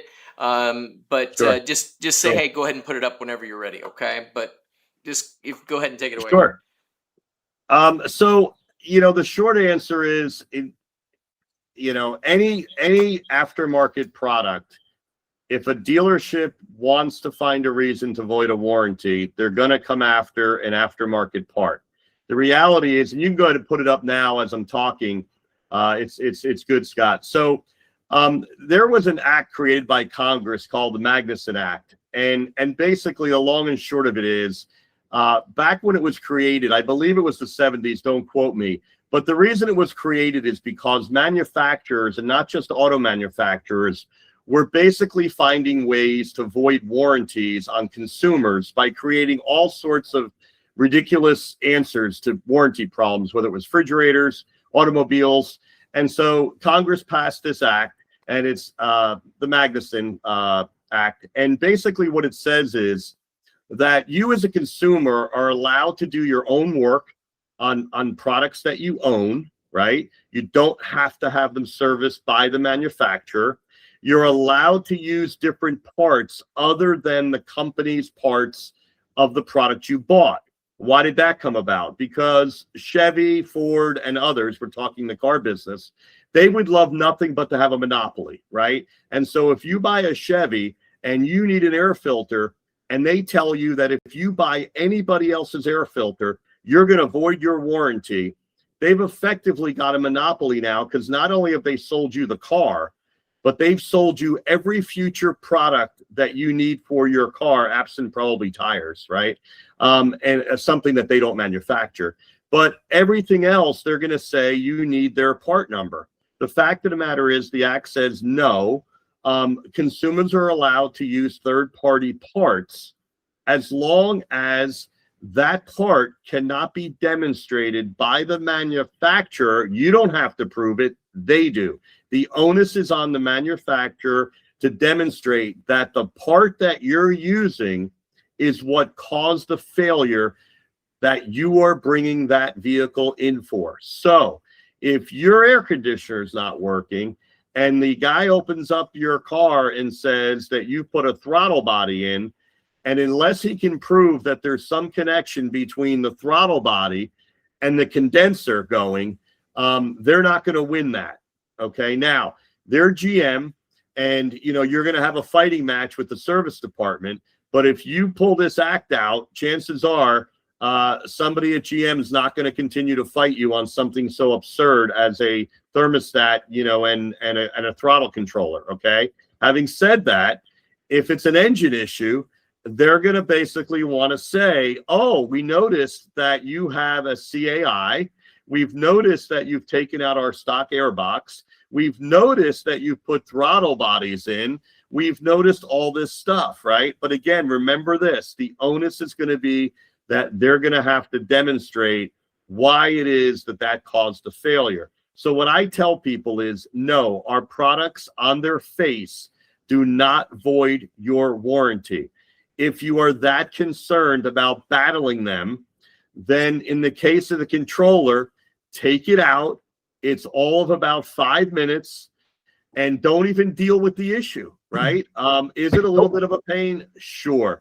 But why would you subject yourself to a fight when you don't have to? Now, in fairness, on the C8, it's a bit of a journey to take the throttle bodies out, because you do have to take the trunk area apart, et cetera, et cetera. However, on a C7 and a C6, if you've got a wrench and a screwdriver, you can swap that throttle body in about 11 minutes, okay? So you don't really have a reason not to take it out if you're concerned in a C7 or C6, and I'm speaking of the controller and or the throttle body. Now, here's a fact for you. I asked our engineers, I'm going for my first oil change on my C8 Z06. I don't really want to take the controller out, but I don't want to be stupid, because not only do I have a factory warranty, I have the GM extended warranty. And the last thing I want to do is lose my warranty. And in this case, both of them. So I said, should I take it out? And their answer was, if it makes you feel better, take it out. I said, no. Am I going to have an issue in the OB port when the gentleman at GM opens my car door and plugs in, is it going to set off an alarm bell to them showing I've got some sort of mod? Now, I can't speak for the future, but as of right now, and other people on other channels besides me will tell you that the current scanners GM uses does not even show that we have a controller in that vehicle. The guy put it in, he looked at me and he said, "What time are you picking up your car this afternoon for your oil change?" I smiled and I said 2 o'clock. So, you know, that's what I can tell you today. Will that be the case from 2 years from now with their scanner? I can't say. It's also the same with the throttle body. It's not going to trigger the scanner. That's today. I can't speak to that 2 years from, you know, a year from now. Yeah. So that's what I tell people is people have the same question. If I put a non-standard exhaust on, am I going to avoid my warranty? First of all, I don't work for exhaust companies, but I'm going to probably tell you that if GM can demonstrate that the backflow pressure of that particular product caused something, they're gonna want to avoid your warranty. Now, do I sit here and tell you exhaust void warranties? No, I don't think regularly they do. No, I don't. But the point of the story is, you know, if they can demonstrate it, and again, the onus is on them, then, you know, it's the world you play in when you take out factory parts. But on their face, we do not void the warranty. We do not change the air fuel mixtures. We do not play with, you know, the trim levels. We don't change timing.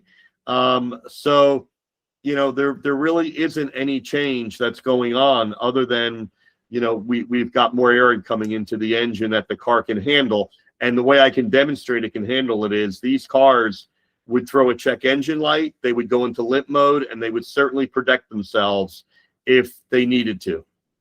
They'll trip anything. Yes, I agree with that. Has General Motors contacted Solar any way whatsoever to bring your technology into their next platform? We did have an interesting conversation, not this past year, but a year ago at Carlisle. One of our customers, I guess, was talking to one of their engineers, and they were really talking about the lock feature, to be honest with you. And the GM reps came over, the engineers came over, and they were very interested in that. Because I get a lot of people saying, well, why didn't GM just do this? Why did somebody else have to do this? And, that's sort of the answer to that. And then I think as far as the throttle controller goes, our engineers, as talented as they are, and they're our co-founders, they're both aeronautics engineers, and they're great people. But certainly the engineers, you know, at GM are capable. They just, as I said earlier, they've got a lot of other things on their plate that they have to map to. And you know, to use one of my favorite quotes from Taj, and Scott and I talked about this the other night, I remember being on a video, much like we're doing tonight, a live, vlog, and somebody asked Taj, you know, what's your opinion of the aftermarket, and can you be specific? And he said, well, we love the aftermarket. I'm going to tell you why. He said, we build really, really great cars that you all love and enjoy. But at the end of the day, you're able to do things and bring even more enjoyment, not just solar, but other types of parts, whether it's exhaust, CAIs. And he said, frankly, we just can't do that, not from an engineering point of view, but from an EPA sometimes. They have too many governing bodies. Exactly. MPG, there's too many factors. Hell, California is its own country. I mean, absolutely. They've got more. They've got more. No idea.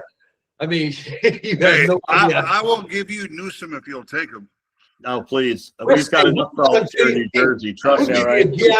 We've got a new governor here. I don't need any more challenges. But seriously, people have often said that the C8 is too quiet. They hoped that the C8 was louder. Well, I'm going to make you all a bet tonight. I'm going to bet to all of you is the C8 dB level is the way it is because there is some country in the world or California that has a dB level that GM had to perform to in order to sell that car in as many countries as they wanted to sell the car. And that's your answer. Yeah, and we know where that is. We know where that is, and it's also on turn 9 at Laguna Seca. 6. The decimal reading on turn 6. Yeah. And that's the answer for a lot of reasons too. I mean, we talked about why the CFM side, the airflow CFM is what it is. We talked about why it's 87 millimeter. It didn't have to be, you know, and another It had good to tone example. down the throatiness. Yeah. And one other thing I want to talk about real quickly, because people ask me, and Scott, I don't know if people have asked you this, or Kevin, or Jack, but, you know, people say to me, you know, Joe, I'm driving the car now with the controller in it, and I know there's no direct correlation to the exhaust, but is it my imagination that the exhaust sounds a bit different than it did before I had it?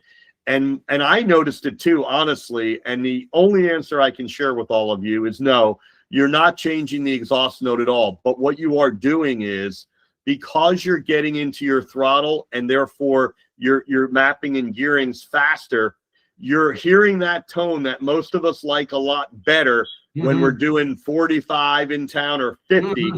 Only you're getting to it much earlier in your pedal, and so you're being tricked into thinking, wow, this tone sounds a lot better. And frankly, we all know in the mid-range, both the Z06 and the stock C8 does sound better than it does when you're just cruising at, you know, 25 miles per hour. You're just getting in those frequencies quicker and faster and longer in your driving, and that's a good thing, because we all like that sound. Agree. Now me and Kevin came from, we had the Z06 and the C7s, and we had the exhaust. It took us a while, didn't it, Kevin, to get used to this sound coming out of this Z06. Yeah, but when I got this car here, I mean, when I had the 23 C8, it was cool. And what made the exhaust cool on the C8 was the DCT. The transmission made the exhaust notes. It was the smoothness. It was the butter. It's like you started off and it's bam, bam, bam, bam, bam. And just that butter all the way through the gears made the exhaust sound good. Now on the Z06, the exhaust sounds good just on its own. Yes. Yeah. Yeah. Yeah. And Kevin knows all this, Joe, because we call him Reverend Kevin. Oh, yeah. Well, I had a different exhaust on, and everybody liked the different exhaust that I had. And when we did the Corvette meetups, everybody wanted to hear it, so I had to rev it up. And then all of a sudden, all of a sudden, I'm revving Kevin. Yeah, there you go. Joe, you want the real story? When we go to a car show or something, we would take bets at what time Kevin was going to start his car up. Those are the same bets about when you were going to actually wipe yours down. One other thing I want to add for all of you that probably own other vehicles, and I know we're on the Corvette channel, and as you can tell, I'm a diehard Corvette enthusiast. We had so many people ask us over the years, you know, can you do the same thing in my other vehicles that you do in the Corvette? And the answer is yes. Now we're up to 900 different vehicles that we make a controller for. So if you have a Dodge, Honda, Ram, Jeep, any GM, Porsche, Ford, Mercedes, BMW, or Audi, chances are we've got a controller that's going to do exactly the same. What years do you start from?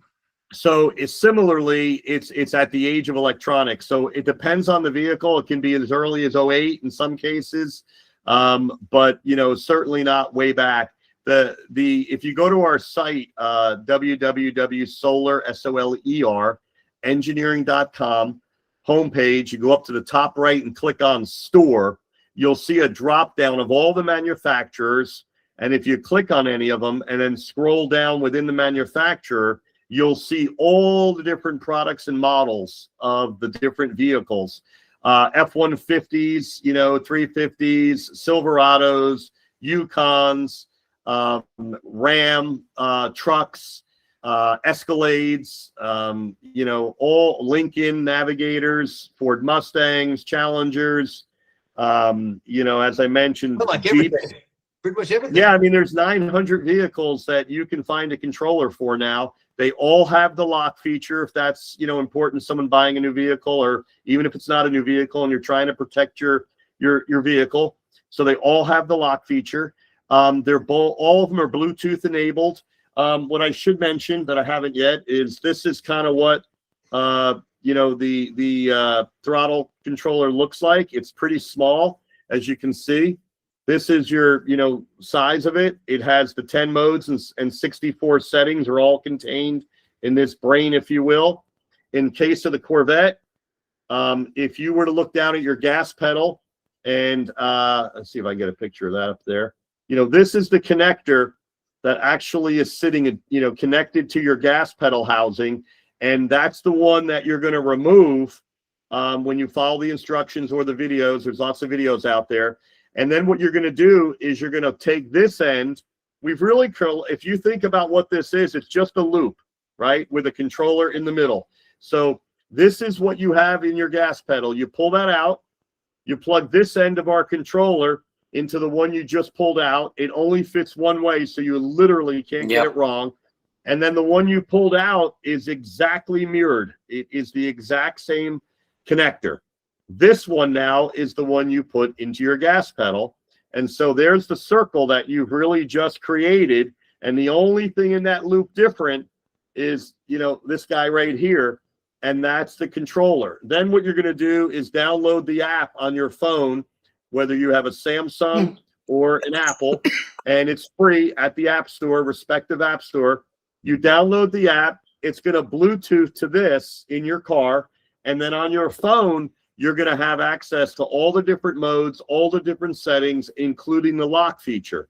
Now, if you're totally against cell phones and or, anything that has the word Bluetooth in it, it's okay. We do have some people that don't talk to me about that. I can't work apps. I don't want to talk about it. We have the little, and I don't Talk have about one you, Jack. I don't have one here handy, but we literally have a little LED screen. It's about 1.75 inches long by maybe 1 inch tall. So it's very small. It plugs into the other end of this harness. So it's, your standard, plug at the end. You plug that in and you can control every single mode except for the lock off of that little LED. And why not the lock?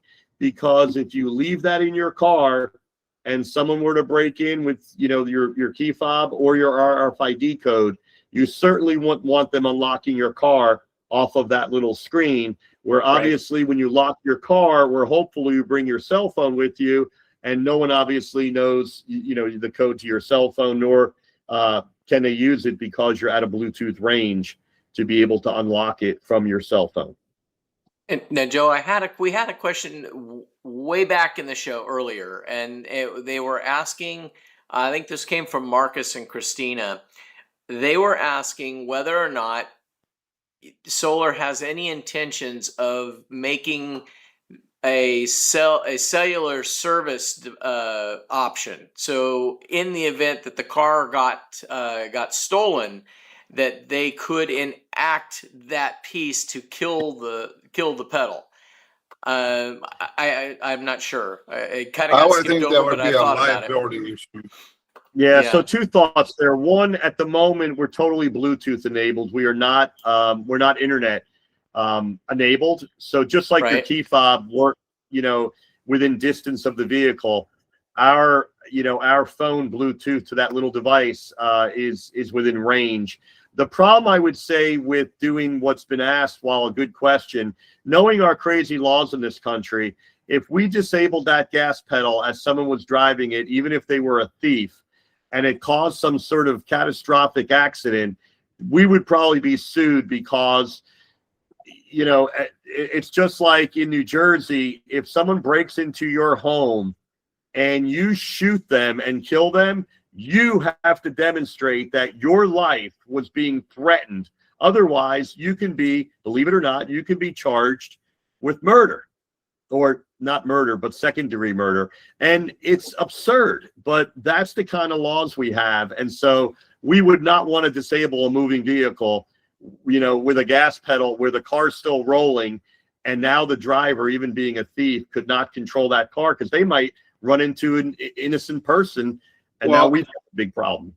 As I said earlier, and this is backtracking a little bit, but if you lock your gas pedal, let's just say it's locked, and your car can only do X amount of miles per hour. I understand OnStar can actually shut your vehicle down, but they won't do it unless it's under a certain amount of miles per hour, whether you have your gas pedal locked or not. Correct.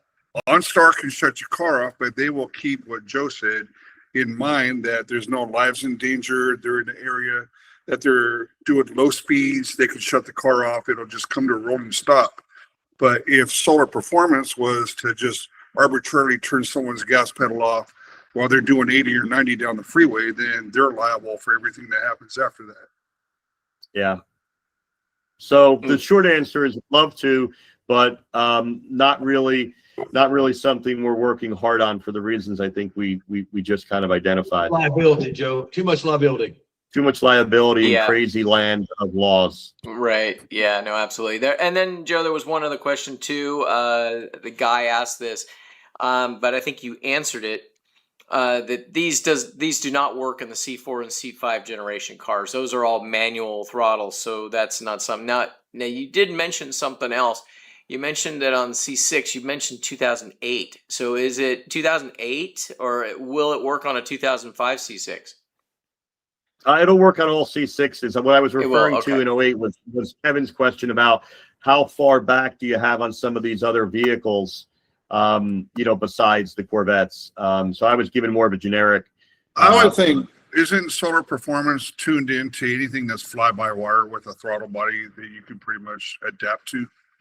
Yeah, I mean, we make a lot of throttle bodies for a lot of those manufacturers I showed you, but we don't have a throttle body solution for every one of those manufacturers and individual cars. We do have, as I mentioned, a throttle controller for up to to roughly 900 vehicles. So as you scroll down through the store and click on different manufacturers, you will see, like for Porsche is a good example, we don't necessarily make a throttle body for every single Porsche ever been built, but we do have a number of them for Porsches. Ditto the controller. And then as you look at Honda and some of the others, you'll see all the different vehicles on the throttle controller side that we make for Hondas. We're just not at the point where we've been making throttle bodies now in as much volume for all these different vehicles. So within your position in the company, are you able to say whether you sell more Corvettes, more BMWs, more GT3s, 4s, or that kind of stuff? Where's the bulk of your sales? Yeah, I'd answer it this way. GM in totality is definitely the number one manufacturer. And, you can imagine through Camaro and Corvettes and a lot of the trucks and things of that nature. That's been really our bread and butter as a company when we really were founded and started. Ford is another big one. We do very, very well in the Mustang world with both throttle bodies and throttle controllers. On the Dodge side and Ram side, it's really been more of the controller side of the business. We really haven't, believe it or not, had a lot of demand, for the throttle bodies, or by the time we got to market, the Charger and Challengers, had been out there quite a while, and people either had stuff already in terms of throttle bodies, or we just really focused on GM and Ford more so than we did Dodge. I just got done installing a controller, the throttle controller in a Hellcat just recently. Yeah. I'm getting ready to put them in a Tahoe. So I was wondering in the Mustang it's in my platform truck. if they have a curb mode. Say that again, Kevin? I was wondering if in the Mustang platform, if there's a curb mode. Curb waste management mode. Not a carb mode, but a curb mode. C-U-R-B. Oh my God. Guys, Yes, Hey, I'm just being a Corvette owner. That's all I know, right? Right. Hey guys, I got one more piece of housekeeping I need to do here real fast. Those of you that live locally by us, let me see if I can get over to my other screen here. There is a car show coming up at Grumpy's Hot Rods. It's on February 14th from 10 to 3.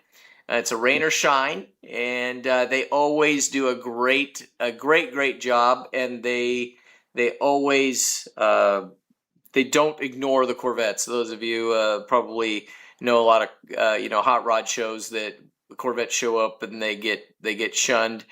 These guys don't Corvettes do that. usually win it. Corvettes usually win at Corvette shows.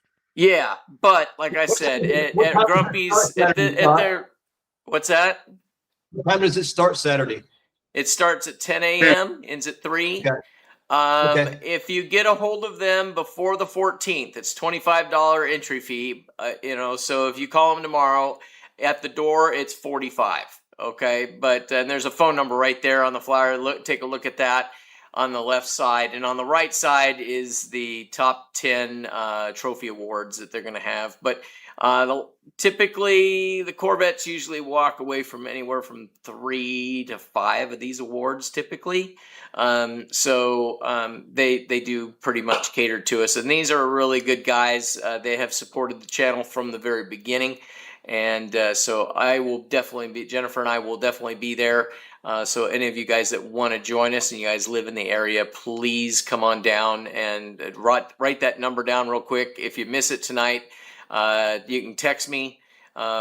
Most of you have my information already. Text or email me. I will send you that information. Okay, so there you go. But I just wanted to get that out there. And then let me get back over. Scott, I got one quick one for you.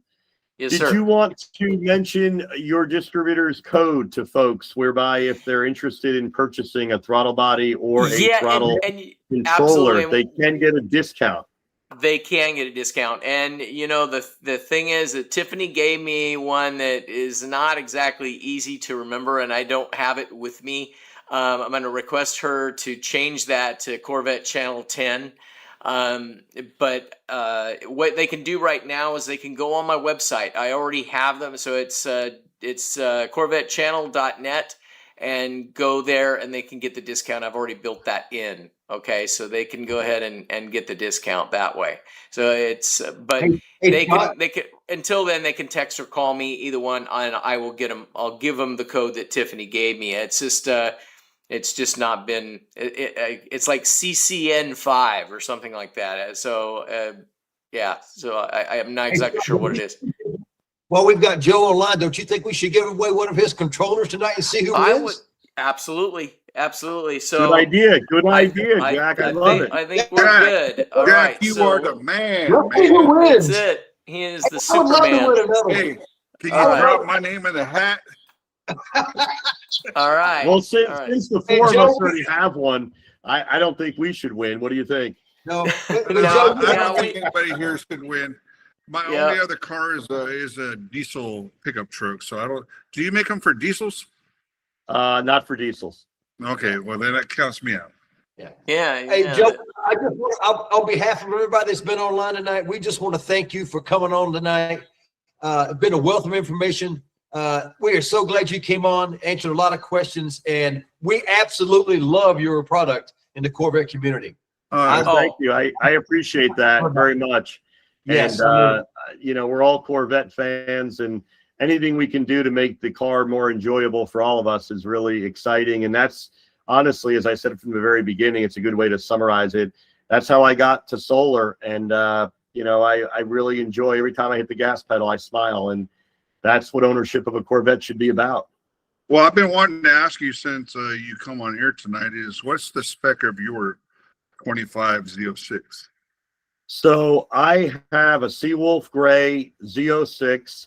It's a 1LZ. I went with the Adrenaline Red interior, which in the 1LZ gives you the black. It almost looks like a two-tone because the rest of it's black except the seats. Gives you the nice red threading. You get all the performance you get in a 2LZ, 3LZ. And then I went with the black upgraded wheels, and I went with the red Brembos. I went with the black tips. And I put in, obviously, the two parts we've talked about tonight. And that's pretty much what I'm running. So pretty bone stock other than the controller. Hey, that sounds like something I'd be happy to drive. Yes. Yeah. Yes, sound like absolutely. A nice ride. Nice ride. Matter of fact, there's room right over there. I like that build a lot. I like the blue, and I like the touch with the Brembos I can see in the wheels too. So and the high wing, of course. Hey, Yeah, look, I just had the high wing put on. Did you? Yeah, it came with the carbon ceramic wheels, so it came with the carbon ceramic brakes. Okay. No, it came with the carbon wheels, and it came with the carbon ceramic brakes. But I took those wheels off and changed them out, and then I made it a Z07. But that's why Jack drove my car home recently, is because I was working late and he brought it back from the auto body. But Got it. however, all right, Scott, let's go. It's not the fastest Z06 you'll find, Joe. No, but it's not. It's not, definitely not. but Yeah, it's it's definitely pretty. not. All Yeah. right, Scott, you ready to give that away?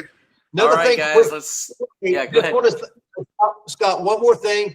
Belated birthday to Kevin. Kevin was working late for his birthday a couple of weeks ago, so we want to say belated birthday to him. Scott, Yep. happy birthday. Happy birthday, buddy. I'm not sure when your birthday is, but it's Scott's coming. birthday is this coming Sunday. Yeah, this when's Sunday, yours, yeah. Joe?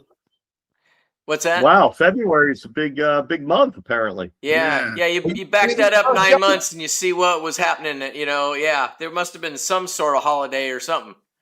Happy birthday to you too, Joe. Yeah. Did your parents know one another? No. Did my parents? No. I was your parents know actually Kevin's parents? born on my mother's birthday, to be honest with you. Okay. Oh, that's Yeah, right. so Yeah. I was born on February 1st, my mother's birthday, and then I kind of gave up the will to Scott. He was born 14 days later. Yeah. Oh, Joe, I thought you were actually asking me if my parents knew each other. No. That is a valid question, though. Hey, Scott. I Let's mean, get a winner. listen, Scott. Hey, Scott, look in the mirror, and we have to ask ourselves: did your parents know each other? Yeah, no kidding. What was that, Jack? Scott, there's some questions I won't even ask. Joe's controllers. Joe I'm wants sorry. to see who wins. No, Yeah, I don't worry. said, Scott, there's some questions I won't even ask. That would have been more. Yeah, Scott, roll the wheel. Scott, roll the wheel. Scott, spin the wheel. Let's go. All Good right, luck, guys. everybody. Good luck. Hey, guys, we've got a record tonight. We had 160 entries in here right now, so that's pretty awesome. Uh-oh. Okay, Wow. so here we go. We're gonna pick a winner, and here we go, guys. And ever who wins this thing, you're gonna. If you don't have one, you're gonna be absolutely amazed how your car is gonna work. Contact V8 Jack. behind. He'll put it in for you. V8 behind. V8 behind. Hey, congratulations! Woohoo! Yeah. So Beautiful. he's been joining us. So he just wished us happy birthday, and a whole bunch of people that are wishing us a happy birthday. But V8 behind, they started watching us like right from the very beginning. So where are you guys? So V8 behind, where are you located at? And what is actually your name? Yippee. Please tell me you can use one of these. He's been talking about he needs one. Oh, Scott, did is he? Yippee the first name or the last name? I wasn't sure. We're gonna find out. Whoa. What's your name? Yippee. Let's see here. I'll give you a second to answer, and then we'll go there. Dan, we're while we're discussing- waiting on you, yeah. So when you answer, we're going in April. We'll be at Ron Fellows April 12th. So we're doing the 12th through the 14th class. So I get to be everyone that's going with me are all driving Stingrays. I get to drive an E-Ray, so I guess I better outdo them all, right? I mean, at least I'm thinking anyway. We see you guys, Scott. We know. All right, so it's Michael McCurry. Okay, there we go, and he needs it. All right, well, congratulations, sir. Congratulations, man. Congratulations. Give Michael, what I need Scott you a to call. do- He'll come put it in for you. Yeah, there you go. Mike, what I need you to do is I need you to send me an email. You can send it to thecorvettechannel@gmail.com. Send me all of your information, your shipping information, as well as your phone number, because I'm going to give that to Tiffany over at Solar, and she's going to ship it directly from them to you, okay? So you won't get one of my old backstock Okay, you okay? So Oh, anyway, yeah. Oh, he's down. He's What down. I've used. Hey, You'll get a brand new one. Scott, Yes. Scott, He's these down are hot. Corvette. These are hot sellers. They do not come in back stock. Yeah, let's see. Okay. Well, that's about it. Oh, and you're in Lake Charles, Louisiana. Nice. All right. Oh yeah, he's in that Yep. good food territory. Yeah. Scott, are you still doing mobile installs in Hey, Louisiana? or Hey, did you next, stop hey, that? Jack. Next thing you know, next thing you know, Scott's gonna be asking them to send him some shipping money. Yeah, no kidding. Joe, you actually said that. Do I do mobile installs? That's where I got started doing these. We did a couple weekends where we did different locations at different places. Larry Tawney, I saw you're in the house. Thank you very much. It was his idea, and so we did it here, and then we did it out there at one of his locations. And then just this last Sunday, I actually did a regular mobile call. I had a customer that his Z06 looks just like Kevin's. Poor guy, sitting at the light, the engine seized up, and he didn't know that it seized up, but he needed to be able to get it on record. Not this Kevin. Yeah, not this Kevin, but anyway, I went out and put on, in the middle of the road, I went and put one of those, the Paragon transmission disconnects on, so they could get it onto the trailer, or onto the flatbed. Because, once those things, they don't start, you're not going to get them to move. Except for the E-Rays, guys. The E-Ray has a secondary pump. So if your car won't start and you can get it in electric mode, it'll still head and roll. So anyway, Until your rail backs die too. yeah, that's true too. Yeah, that's true too. Guys, one other thing, I've had a bunch of people ask about about our Corvette mugs, right? This one I'm actually out of stock on, this tall one, but I can get more. But we have more. They're a little bit smaller, and they actually fit in the cup holders, and we have those online. So if you want to check out 20 ounces. Yeah. Those are 20 ounces on the line. Online. And the emblem is a lot bigger than this little emblem here. These were prototype cups, but we've got some that are a lot bigger, and they are a lot better looking cup. So, and they fit in the cup holders. So anyway, guys, we could probably go on forever. Joe, I want to thank you for being on the show. I really do. We have been we've been watching you for a while now, and it's just I was so happy. I when I first did this, and I was talking to Tiffany over there, and she said that she might be able to get somebody from your company to get on. And I was like, okay, cool, that would be awesome, because you guys are sponsoring us this week or this month. Yep. And so when it came time, because she didn't know what your schedule was, is really what it boiled down to. And so when she told me that she might be able to get you on, I was like, yes, all right, cool. So anyway, I just want to thank you. I appreciate it. Yeah, it's been great. Hey, Joe, I would like to thank you for the amount of time that you've stayed with us tonight. Yes. No, my pleasure. I'm a Corvette guy through and through, and I like you guys. I could do this all night, and hell, it's only East Coast time. It's only 10:59. I mean, I'm ready to go. Come on, Scott, we gotta let him go. I know, right? Yeah. Hey, Joe, not like you're gonna go outside and jump in the pool. We know that. Yep. Yeah. No, it's not Corvette driving season here. There's salt everywhere. There's snow. It's ugly. Yeah. I did 140 miles a day just to have something to do, so that's all right. Yep. Yeah. Yep. But I did just get back from Florida. I've got a place there, and I just bought a 15 C7, and literally I pulled in the driveway. And what do you think I did as soon as I pulled in the driveway, guys? Take a guess. You messed your splitter up. I put the controller in. I thought we were talking about. I was going to get everybody that pulls in the driveway tears their splitter off. No, splitter. Yes. No, that's what I pulled you did, in, Kevin. And my son said to me, "What are you doing?" And I said, "What do you mean? What am I doing? I got the door open already. I'm waiting for the car to time out. I got to put the controller in." And let me tell you a true story. So I was going through the airport, and I only travel with a backpack because I've got all my stuff down there as well. And I was thinking to myself, my goodness, I've got this thing sitting in my backpack, right? I didn't bring the box because I figured that might be weirder. So I just had this all wrapped up. And then I had 2 small little 3-ounce bottles of like PSA wasn't liking your wires. Yeah, and you know, you can only bring 3 ounces of fluids, you know.